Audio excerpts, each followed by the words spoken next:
Second top story Telangana Congress లో అసలు ఏం జరుగుతోంది? ఓవైపు పీసీసీ కొత్త కార్యవర్గాన్ని ప్రకటించే దిశగా కసరత్తు జరుగుతుంటే మరోవైపు ఆ పార్టీ రాష్ట్ర మహిళా అధ్యక్షురాలు సునీతారావు చేస్తున్న వ్యాఖ్యలు వివాదాస్పదమవుతున్నాయి. టీపీసీసీ చీఫ్ మహేష్ కుమార్ గౌడ్ తనను టార్గెట్ చేస్తున్నారని సునీతారావు ఆరోపించారు. సీఎం పీసీసీ చీఫ్ తనకు సహకరించడం లేదన్నారు. కాంగ్రెస్ జెండా పట్టని వాళ్లకు పదవులు ఇస్తున్నారని విమర్శించారు. 30 మంది మహిళలకు పదవులు ఇస్తామన్నారని, కానీ ఇప్పుడు ఇద్దరికి మాత్రమే ఇస్తామంటున్నారని అసంతృప్తి వ్యక్తం చేశారు సునీతారావు. మహేష్ గౌడ్ ఇంట్లో ఇద్దరికి పదవులు వచ్చాయని, పార్టీ కోసం పని చేయని వారికి పదవులు ఎలా ఇచ్చారని సునీతారావు ప్రశ్నించారు. తనపై క్రమశిక్షణ చర్యలు తీసుకుంటే ఏం చేయాలనే దానిపై యాక్షన్ ప్లాన్ సిద్ధంగా ఉందన్నారు సునీతారావు. ఒకటి మర్దలకి ఒకటికి చెల్లెలకి వచ్చిందంట అని చెప్పి వందన గౌడ్, చందన గౌడ్ ఇద్దరికి వచ్చిందక్క అని చెప్పి వాళ్ళు నాకు సర్క్యులర్ తీసి చూపించడం జరిగింది. వీళ్ళిద్దరికి పదవులు వచ్చాయి చూడండి అక్క.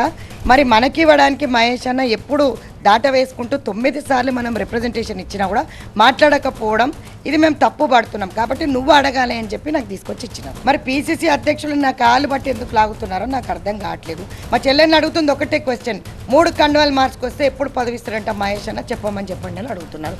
సూటిగా అడుగుతున్న క్వశ్చన్, 3 పదవులు మార్చుకోమంటే మరి ఏ పార్టీకి పొమ్మంటారో వాళ్ళే చెప్పండి.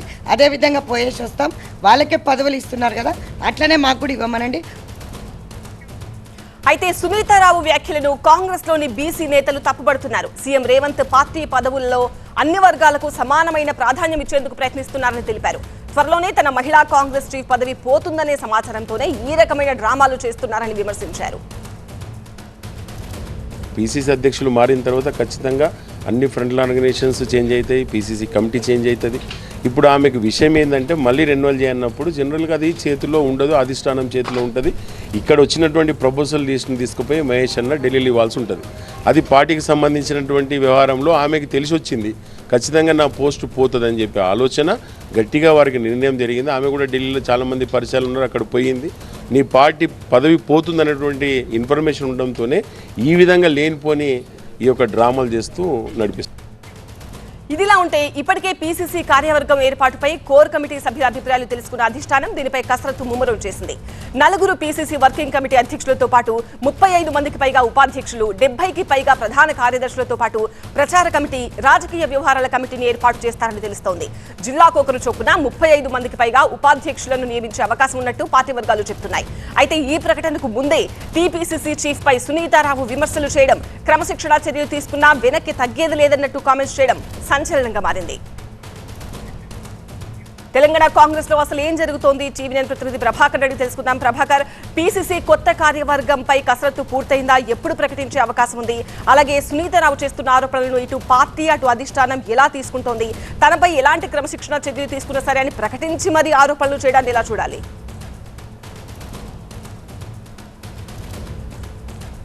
రైట్, సునీతారావు చాలా సెన్సేషనల్ కామెంట్స్ చేసింది. టీవీ9తో మార్నింగ్ మాట్లాడినప్పుడు కూడా చాలా అగ్రెసివ్గా రియాక్ట్ అయింది. కాంగ్రెస్ పార్టీలో తాను వెళ్తున్న దారిలో కొందరు కాళ్ళు పట్టి లాగుతున్నారు, అది పీసీసీ చీఫ్ మహేష్ కుమార్ గౌడ్ అంటూ ప్రత్యక్షంగా ఆరోపణలు చేసింది. ఇప్పటికే చాలా సార్లు ఓపిక పట్టాం, అయినా కూడా మాకు పదవుల విషయంలో అన్యాయం జరుగుతుంది. కేవలం మేము మహేష్ కుమార్ గౌడ్ కానీ లేకపోతే సీఎం కానీ ఇద్దరు కూడా మాకు సపోర్ట్ చేయట్లేదు, ఇద్దరు కూడా మమ్మల్ని దూరం పెడుతున్నారు అంటూ సంచలన ఆరోపణలు చేస్తుంది. కాంగ్రెస్ పార్టీ ప్రభుత్వంలోకి వచ్చిన తర్వాత మొదటిసారిగా కాంగ్రెస్లో ఇంటర్నల్ క్రైసిస్ స్టార్ట్ అయినట్టుగానే చెప్పాలి. నిన్న కూడా గాంధీ భవన్లో మహేష్ కుమార్ గౌడ్ ఛాంబర్ ముందు బైఠాయించి నిరసన తెలిపారు మహిళా కాంగ్రెస్కి సంబంధించిన జిల్లా నేతలతో పాటు సునీతారావు. ఈరోజు సునీతారావు టీవీ9తో మాట్లాడుతున్నప్పుడు చెప్పారు, కేవలం పీసీసీ చీఫ్గా ఉన్న మహేష్ కుమార్ గౌడ్ ఇంట్లో మాత్రమే 2 పదవులు వచ్చాయి, వాళ్ళ మరదలకు వచ్చింది, వాళ్ళ సిస్టర్కి వచ్చింది, ఇద్దరికి కూడా పదవులు వచ్చాయి. మరి ఇంతకాలం పనిచేస్తున్న తమకు 241 ఆందోళనలు చేసిన కార్యక్రమాలు చేసిన తమకు ఎందుకు రావట్లేదు? కేవలం ఇది మహేష్ కుమార్ గౌడ్ కావాలని ఆపుతున్నారు. అటు సీఎం కూడా దీనిపై స్పందించట్లేదు అని ఆరోపణలు చేశారు. దాంతోపాటుగా చాలామంది మహిళా కాంగ్రెస్ నేతలకు సంబంధించి కూడా ఆమె కొన్ని ఆరోపణలు చేశారు. కొంతమందిని ఢిల్లీకి తీసుకెళ్లి కొంతమంది నాయకులు ప్రమోట్ చేస్తున్నారు, అక్కడికి తీసుకెళ్తేనే పదవులు వస్తున్నాయి, ఢిల్లీకి తీసుకెళ్లి పరివీలు చేస్తున్నారు అంటూ కూడా ఆరోపించారు. దాంట్లో ఒక ఎంపీ పేరును కూడా ప్రస్తావించారు. ఇక దాంతోపాటుగా ఇక్కడ 3 పార్టీలు మారిన వారికి 3 కండువాలు వేసుకున్న వారికి మాత్రమే ప్రాధాన్యత ఉంటుంది పార్టీలో. మొదటి నుంచి పార్టీ కోసం పనిచేసిన వాళ్ళని గుర్తించట్లేదు అని ఆరోపణ చేశారు. విజయశాంతిని దీంట్లోకి లాగారు.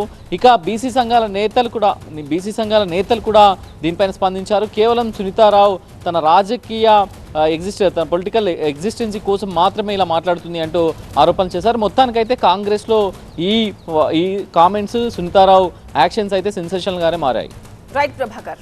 నెక్స్ట్ స్టోరీ చూద్దాం. ఏపీ సీఎం చంద్రబాబు అధ్యక్షతన స్టేట్ ఇన్వెస్ట్మెంట్ ప్రమోషన్ బోర్డు సమావేశం జరిగింది. రాష్ట్రానికి కొత్తగా వస్తున్న పెట్టుబడుల ప్రతిపాదనలను పరిశీలించిన సీఎం 19 ప్రాజెక్టులకు సంబంధించిన 33,000 కోట్ల పెట్టుబడులకు ఆమోదం తెలిపారు. ఈ పెట్టుబడుల ద్వారా ఎనర్జీ, టూరిజం, ఐటీ, ఎలక్ట్రానిక్స్ రంగాల్లో 35,000 మందికి ఉద్యోగ ఉపాధి అవకాశాలు లభించనున్నాయి. ఇక ఈ పెట్టుబడులపై ఎస్ఐపిబిలో తీసుకున్న నిర్ణయాలకి ఈ నెల 20న జరిగేటువంటి కేబినెట్ భేటీలో ఆమోద ముద్ర వేయనున్నారు. ప్రభుత్వ పాలసీలతో ఏపీలో పెట్టుబడులు పెట్టేందుకు దేశ విదేశాల సంస్థలు నుంచి అక్కడి నుంచి సంస్థలు ఆసక్తి చూపిస్తున్నాయని కూడా సీఎం చంద్రబాబు తెలిపారు. ఇప్పటి వరకు 76 ప్రాజెక్టుల ద్వారా 4.96 లక్షల కోట్ల పెట్టుబడులకి ఆమోదం తెలిపినట్టుగా చెప్పారు. ఇక వీటి ద్వారా 4.5 లక్షల ఉద్యోగ ఉపాధి అవకాశాలుంటాయన్నారు. ఇక మరోవైపు ఏపీలో వివిధ సంస్థల పెట్టుబడుల ప్రతిపాదనలు, ఒప్పందాలపై, పురోగతి అంశాలపై ఈ సమావేశంలో చర్చించారు. అలాగే ఇప్పటికే ఆమోదం తెలిపిన, ఒప్పందాలు చేసుకున్న ప్రాజెక్టుల పురోగతి వివరాలు పరిశీలించారు సీఎం చంద్రబాబు. పూర్తి అప్డేట్స్ అందించడానికి మా అసోసియేట్ ఎడిటర్ ఈశ్వర్ లైవ్ లో సిద్ధంగా ఉన్నారు. ఈశ్వర్, సీఎం చేసిన ప్రతిపాదనలకు సంబంధించి లేటెస్ట్ అప్డేట్స్ ఏంటి? వాస్తవానికి ఎస్ఐపిబి అనేది చాలా హై లెవెల్ బాడీ. ముఖ్యమంత్రి స్వయంగా చైర్ చేస్తారు. రాష్ట్రానికి సంబంధించి పెట్టుబడులని ఆహ్వానించడానికి, ప్రోత్సహించడానికి, పెట్టుబడులకి లేకపోతే పరిశ్రమలకు అవసరమైన వాతావరణాన్ని, ఆ ఎన్వైరన్మెంట్ని క్రియేట్ చేయడానికి చాలా ఒక అపెక్స్ బాడీ లాంటిది. ఇది స్వయంగా ముఖ్యమంత్రి చైర్ చేస్తుండడంతో దానికి పెద్ద ఎత్తున ఇంపార్టెన్స్ ఉంటుంది. దీంట్లో రకరకాల ప్రతిపాదనలు, రాష్ట్రానికి పెట్టుబడులకు వచ్చిన ప్రతిపాదనలన్నింటినీ దీంట్లో మొదటగా స్క్రూటినీ చేస్తారు. ఆ తర్వాత వాటికి సంబంధించిన క్రెడిబిలిటీస్ని, వాటికి సంబంధించిన ట్రాక్ రికార్డ్స్ని పరిశీలించి వాళ్ళకి సంబంధించి అనుమతులు ఇచ్చే కార్యక్రమాన్ని ఈ ఎస్ఐపిబి చేస్తుంది. దీనికోసం ప్రభుత్వం చాలా పెద్ద ఎత్తున ఈ వ్యవహారాన్ని నడిపిస్తుంది. ఎందుకంటే ఆంధ్రప్రదేశ్ ఆర్థికంగా చాలా వెనుకబడి ఉన్న రాష్ట్రం, మొత్తం దేశంలో రాష్ట్ర విభజన తర్వాత రాజధాని కూడా లేని రాష్ట్రంగా ఉన్న నేపథ్యంలో దీనికి అత్యంత వేగంగా ముందుకు తీసుకెళ్లాలంటే పారిశ్రామికీకరణ వేగంగా జరగాలన్నది రాష్ట్ర ప్రభుత్వ ఆలోచన. ఆ నేపథ్యంలోనే ముఖ్యమంత్రి స్వయంగా చైర్ చేస్తున్న దీనికి సంబంధించి పెద్ద ఎత్తున ప్రతిపాదనలు వచ్చే ప్రయత్నాన్ని చేస్తున్నారు. స్వయంగా దావోస్ లాంటి ప్రాంతాలకు వెళ్ళడం, లేదంటే లోకేష్ గతంలో అనేక సార్లు ఇతర దేశాలకు వెళ్ళి అనేక మందిని కలిసి వాళ్ళందరినీ, అనేక పెద్ద పెద్ద సంస్థలను కలిసి పెట్టుబడులను ఆహ్వానిస్తున్నారు. వాళ్ళందరితో చర్చిస్తున్నారు. అవి నిదానంగా ఫలితాలు చూపిస్తున్నాయి. ఆ తర్వాత అట్లా వచ్చిన వాళ్ళకి పెద్ద ఎత్తున ప్రోత్సాహకాలను అందించాల్సిన అవసరం ఉంటుంది. ఎందుకంటే రాష్ట్రానికి సంబంధించి పెట్టుబడులు ఏర్పాటు కాకపోతే ఆర్థికంగా ముందుకు వేగంగా వెళ్ళే అవకాశం ఉండదు. సర్వీస్ సెక్టర్ కానీ లేకపోతే ఇతర రంగాల్లో వేగంగా ముందుకు వెళ్ళాలంటే ఇండస్ట్రియలైజేషన్ ఎక్కువ జరగాలి. కాబట్టి ఆ దిశగా ప్రభుత్వం అనేక చర్యలు తీసుకుంది. ఉదాహరణకి గతంలో అన్ని పాలసీలని మారుస్తూ వచ్చింది. పరిశ్రమలకి అవసరమైన వాతావరణాన్ని కల్పించేందుకు అన్ని రకాల పాలసీలని, ఇప్పటికే కొత్త పాలసీలను ప్రకటించింది. ఆ పాలసీలన్నీ చాలా ఎకో ఫ్రెండ్లీలాగా ఉండేలాగా, అదే సమయంలో టెంప్టింగ్గా ఉండేలాగా, ఇతర రాష్ట్రాలతో పోలిస్తే ఆంధ్రప్రదేశ్కి ఎందుకు వెళ్ళాలి అనే ఒక ఆలోచన చేసే విధంగా పారిశ్రామికవేత్తలకి అట్లాంటి ప్రోత్సాహకాలను అందించడం కావచ్చు. రాష్ట్ర ప్రభుత్వం వెన్నంటే ఉండి వాళ్ళకి ఎట్లాంటి ఇబ్బందులు లేకుండా, వాళ్ళకి ఎవరికైనా చిన్న స్టార్టప్ కార్డు నుంచి పెద్ద పరిశ్రమ ఏర్పాటు చేయాలంటే స్వయంగా ప్రభుత్వ అధికారులు వాళ్ళ దగ్గరుండి అన్ని గైడ్ చేస్తారు, అవసరమైన అనుమతులు ఇప్పిస్తారు, అవసరమైన ప్రోత్సాహకాలను అందిస్తారు. అలాగా పూర్తి స్థాయిలో ఒక సిస్టమ్ని ఏర్పాటు చేస్తూ ఎస్ఐపిబిని దాన్ని అపెక్స్ బాడీగా చేశారు. అట్లాంటి దానికి దేశ విదేశీయుల నుంచి వచ్చిన అనేక సంస్థలకు సంబంధించిన ప్రతిపాదనలు ఇప్పటికే భారీ ఎత్తున చర్చించడం జరిగింది. ప్రధానంగా దీని లక్ష్యం పెద్ద ఎత్తున పెట్టుబడులు ఆకట్టుకోవడం, 20 లక్షల ఉద్యోగాలని ఈ 5 సంవత్సరాల్లో కల్పించడం. ఆ నేపథ్యంలోనే ఇప్పటి వరకు దాదాపుగా 5 లక్షల కోట్ల పెట్టుబడులు వచ్చినట్టుగా రాష్ట్ర ప్రభుత్వం ఈరోజు చెప్పింది. ఈ రోజు జరిగిన ఎస్ఐపిబిలో దాదాపుగా 19 సంస్థలు వచ్చాయి. అందులో 33,000 కోట్ల పెట్టుబడులు రాగా అందు నుంచి దాదాపుగా 34,000 ఉద్యోగాల కల్పన జరగబోతుంది. సో రాష్ట్ర ప్రభుత్వం అయితే పూర్తి స్థాయిలో పాలసీలను మార్చింది. అలాగే ముందుకు పెట్టుబడులను ఆహ్వానించడానికి, అట్లాంటి వాతావరణాన్ని కల్పించడానికి పెద్ద ఎత్తున కృషి చేస్తుంది. అందుకోసం నిరంతరం ఇట్లాంటి ఎక్సర్సైజ్ చేస్తుంది. అందులో భాగంగానే ఈ ప్రయత్నాలు ఫలిస్తున్నట్టుగా ప్రభుత్వం చెప్తున్న నేపథ్యం కనిపిస్తుంది. Thank you Eshwar. ఓవైపు విచారణ, మరోవైపు సోదాలతో ఏపీ లిక్కర్ స్కామ్ కేసులో సిట్ ఫుల్ స్పీడ్ మీద ఉంది. కేసులో A31, A32గా ఉన్న ధనుంజయ రెడ్డి, కృష్ణమోహన్ రెడ్డి రెండో రోజు సిట్ అధికారుల ముందు విచారణకు హాజరయ్యారు. న్యాయవాదుల సమక్షంలో ఇద్దరిపైన అధికారులు ప్రశ్నల వర్షం కురిపించారు. ఇప్పటికే ఇదే కేసులో అరెస్ట్ అయిన కేసీ రెడ్డి, గోవిందప్పతో ఉన్న సంబంధాలపై ఆరా తీస్తున్నారు. మరోవైపు లిక్కర్ కేసులో అరెస్ట్ అయిన సజ్జల శ్రీధర్ రెడ్డిని సిట్ అధికారులు కస్టడీకి తీసుకున్నారు. A6గా ఉన్న శ్రీధర్ రెడ్డిని ఇవాల్టి నుంచి 3 రోజుల పాటు కస్టడీకి అనుమతించడంతో ఆయనపైన పదుల సంఖ్యలో ప్రశ్నలు సంధిస్తున్నారు. అలాగే కృష్ణమోహన్ రెడ్డి కుమారుడు రోహిత్ రెడ్డి డైరెక్టర్గా ఉన్న కంపెనీల్లోనూ సిట్ అధికారులు సోదాలు నిర్వహిస్తున్నారు. ఇప్పటివరకు హైదరాబాద్లోని 5 చోట్ల తనిఖీలు చేశారు. మరోవైపు ఇదే కేసులో A33గా ఉన్న బాలాజీ గోవిందప్పకు ఈ నెల 20 వరకు కోర్టు రిమాండ్ విధించింది. గోవిందప్ప రిమాండ్ రిపోర్టులో కీలక అంశాలను సిట్ అధికారులు ప్రస్తావించారు. లిక్కర్ స్కామ్లో గోవిందప్ప కీలక పాత్ర పోషించినట్టు గుర్తించారు. కేసీరెడ్డికి గోవిందప్ప అత్యంత సన్నిహితుడని తేల్చారు. అనుకూలమైన బ్రాండ్లను మార్కెట్లోకి తెచ్చి డిస్టిలరీల నుంచి గోవిందప్ప కమిషన్లు తీసుకున్నట్టు అధికారులు గుర్తించారు. ఇక సజ్జల శ్రీధర్ రెడ్డి, ధనుంజయ రెడ్డి, కృష్ణమోహన్ రెడ్డిని విచారిస్తే మరిన్ని విషయాలు వెలుగులోకి వస్తాయని అధికారులు భావిస్తున్నారు. ఇదే అంశానికి సంబంధించి పూర్తి సమాచారాన్ని మా ప్రతినిధి వసంత్ అందిస్తారు. వసంత్, విచారణ సోదాల్లో ఏవైనా ఇంపార్టెంట్ క్లూస్ దొరికాయా? మరోవైపు సజ్జల శ్రీధర్ రెడ్డి, ధనుంజయ రెడ్డి, కృష్ణమోహన్ రెడ్డిని విచారిస్తే మరిన్ని వివరాలు వస్తాయని అధికారులు చెబుతున్నారు. పూర్తి డీటెయిల్స్ ఏంటి? ప్రస్తుతం సిట్ విచారణను అయితే వేగవంతం చేసింది. ఈ కేసులో ఆరోపణలు ఎత్తుకుంటున్నటువంటి కేసు నమోదైనటువంటి నిందితులుగా ఉన్నటువంటి వారిని కూడా పిలిచి విచారిస్తోంది. ఈరోజు విచారణలో భాగంగా ఇప్పటికే అరెస్ట్ అయ్యి జ్యుడిషియల్ రిమాండ్లో ఉన్నటువంటి సజ్జల శ్రీధర్ రెడ్డిని పోలీసులు సిట్ అధికారులు కస్టడీలోకి తీసుకున్నారు. సిట్ కార్యాలయాన్ని తీసుకొచ్చి ఈరోజు ఉదయం నుంచి కూడా విచారించారు. ప్రధానంగా సజ్జల శ్రీధర్ రెడ్డి పైన ఉన్నటువంటి ఆరోపణలు ఏవైతే డిస్టిలరీస్ నుంచి కొన్ని బ్రాండ్స్, సెలెక్టివ్ బ్రాండ్స్ ఎవరైతే ఆర్డర్ తీసుకుంటూ ఉన్నారో వారి వద్ద నుంచి బలవంతంగా కమిషన్లను వసూలు చేసి వాటిని రూటింగ్ చేశారనేది ప్రధానంగా సజ్జల శ్రీధర్ రెడ్డి పైన ఉన్నటువంటి ఆరోపణ. ఆయన ఎస్పీవై అగ్రోస్లో డైరెక్టర్ కూడా గతంలో పనిచేసి ఉన్నారు. ఆయనకి సంబంధించి లిక్కర్ కంపెనీస్కి సంబంధించి కొన్ని ప్రొడక్షన్ కూడా మార్కెట్లోకి, బ్రాండ్స్ను కూడా కొన్ని మార్కెట్లోకి ఇంప్లిమెంట్ చేశారు. వారికి సంబంధించిన సొంత బ్రాండ్లతో పాటుగా మరికొన్ని కంపెనీల నుంచి కూడా బ్రాండ్స్ను తీసుకొచ్చి వాటి నుంచి ఆర్డర్స్ తీసుకొని వారి నుంచి బలవంతంగా వసూలు చేశారని సజ్జల శ్రీధర్ రెడ్డి పైన ఉన్నటువంటి ఆరోపణ. అలాగే వసూలు చేసిన మొత్తాన్ని కూడా బెదిరింపులకు దిగి వాటిని వేరే మార్గాల్లో మళ్లించారనేది ఆయనపై ఉన్నట్టున్న అన్ని అంశాలను కూడా సజ్జల శ్రీధర్ రెడ్డి నుంచి అడిగి తెలుస్తారు. వారితో పాటుగా ఈరోజు విచారణకు హాజరయ్యారు ఇటు A32గా ఉన్నటువంటి, A31గా ఉన్నటువంటి ధనుంజయ రెడ్డి, A32గా ఉన్నటువంటి కృష్ణమోహన్ రెడ్డి. ఇద్దరు కూడా ఈరోజు విచారణకు హాజరు. ఇప్పటికే కృష్ణమోహన్ రెడ్డి కుమారుడికి సంబంధించినటువంటి నివాసాల్లో మొన్నంతా కూడా సిట్ అధికారులు సోదాలు చేశారు. ఆయన డైరెక్ట్గా ఉన్నటువంటి 5 కంపెనీల్లో సోదాలు చేసి అందుకు సంబంధించి అన్ని వివరాలను కూడా అడిగి తెలుసుకునే ప్రయత్నం కూడా చేశారు. ఇక కేసీరెడ్డి రాజశేఖర రెడ్డికి ఉన్నటువంటి కేసీరెడ్డి రాజశేఖర రెడ్డికి వీరికి ఉన్న సంబంధాలపైన కూడా అడిగి తెలుసుకునే ప్రయత్నం కూడా చేశారు. సో మొత్తంగా చూస్తే నిన్న ఈ రోజు కూడా వాళ్ళకి సంబంధించిన విచారణ కొనసాగింది. కేసీరెడ్డి రాజశేఖర రెడ్డితో ఉన్నటువంటి సంబంధాలపైన ఆరా తీశారు. మరోవైపు సజ్జల శ్రీధర్ రెడ్డికి సంబంధించినటువంటి సంబంధాలపైన కూడా ఆరా తీసినట్టుగా తెలుస్తుంది. రేపు కూడా ఇటు సజ్జల శ్రీధర్ రెడ్డికి సంబంధించినటువంటి విచారణ అయితే కొనసాగబోతా ఉంది. Right, thanks for the updates Vasanth. Right, ఒక బ్రేకింగ్ న్యూస్ అందుతోంది. ఈడీ సోదాలకి సంబంధించి హైదరాబాద్ లో మరోసారి ఈడీ సోదాలు కొనసాగిస్తోంది. వైఎస్ రెడ్డి ఇంట్లో ఈడీ తనిఖీలు నిర్వహిస్తోంది. Mumbai town planning deputy director గా ఉన్నారు వైఎస్ రెడ్డి. ముంబై, హైదరాబాద్ తో పాటు 12 చోట్ల ఈ సోదాలు కొనసాగుతున్నాయి. 23 కోట్ల విలువైన డైమండ్స్ ని సీజ్ చేశారు. 9 కోట్లకు పైగా నగదు, 8 కోట్ల విలువైన బంగారాన్ని స్వాధీనం చేసుకున్నారు. ఇక 41 భవనాలకు అక్రమ అనుమతులు ఇచ్చారని కేసు నమోదైంది. బిల్డర్స్ తో కుమ్మక్కై అనధికారికంగా ఈ అనుమతులు ఇచ్చినట్లు తెలుస్తోంది.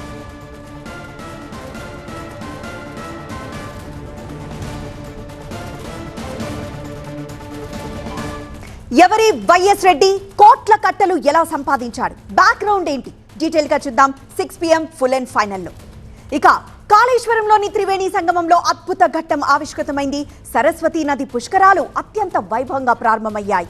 వేద పండితులు ప్రత్యేక పూజలు నిర్వహించి పుష్కరాలను ప్రారంభించడంతో జనం పెద్ద ఎత్తున తరలివచ్చి పుణ్య స్నానాలు ఆచరిస్తున్నారు. మంత్రి శ్రీధర్ బాబు కూడా కుటుంబ సమేతంగా పుణ్య స్నానాలు చేశారు. సీఎం రేవంత్ రెడ్డి సైతం కుటుంబ సమేతంగా సరస్వతి పుష్కరాల్లో పుణ్య స్నానాలు ఆచరించనున్నారు. అనంతరం సరస్వతి ఘాట్లో సరస్వతి మాత విగ్రహాన్ని ఆవిష్కరిస్తారు. ఆ తర్వాత సప్తహారతులను వీక్షిస్తారు సీఎం దంపతులు.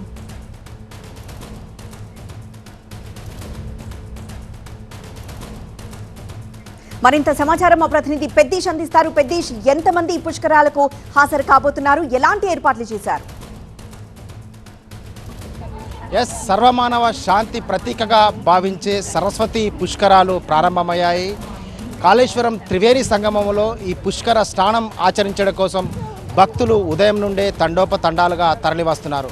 ఈరోజు తెల్లవారుజామున 5:44 మాధవానంద సరస్వతి పీఠాధిపతి తొలి స్నానం ఆచరించారు. ఆ తర్వాత రాష్ట్ర మంత్రి, ఐటీ శాఖ మంత్రి దుద్దిల్ల శ్రీధర్ బాబు దంపతులు అక్కడే VIP ఘాట్ వద్ద పుణ్యస్నానాలు ఆచరించారు. ఆ తర్వాత భక్తుల పుణ్యస్నానాలు ఆచరించడం కార్యక్రమం మొదలైంది. నా వెనుక కనిపిస్తుంది త్రివేణి సంగమం, అవతల వైపు కనిపిస్తుంది ప్రాణహిత, మహారాష్ట్ర నుంచి వస్తున్నటువంటి ప్రాణహిత నది, ఇటువైపు నుండి వస్తుంది గోదావరి.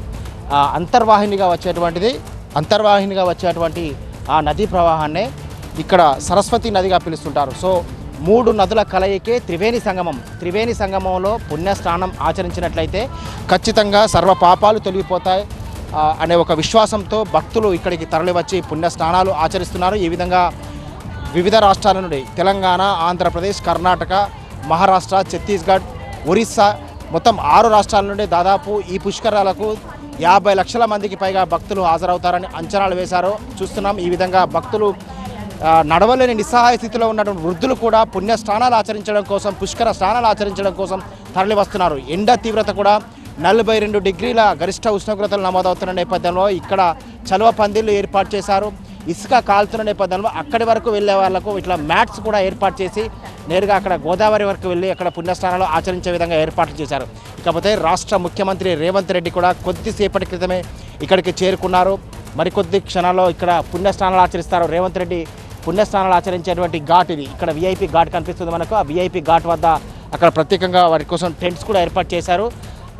ఇక్కడ విఐపి ఘాట్లో రేవంత్ రెడ్డి కుటుంబ సమేతంగా ఇక్కడ పుణ్యస్నానాలు ఆచరిస్తారు. ఆ తర్వాత మంత్రులు కూడా రేవంత్ రెడ్డితో పాటు పలువురు మంత్రులు కూడా ఉన్నారు. వారంతా ఇక్కడ పుణ్యస్నానాలు ఆచరించిన అనంతరం ఇక్కడ జ్ఞాన సరస్వతి పుష్కర ఘాట్ వద్ద ఏర్పాటు చేసినటువంటి 10 ఫీట్ల జ్ఞాన సరస్వతి విగ్రహాన్ని కూడా ఆవిష్కరిస్తారు. ఆ తర్వాత ఇక్కడ రేవంత్ రెడ్డి ప్రసంగం ఉంటుంది.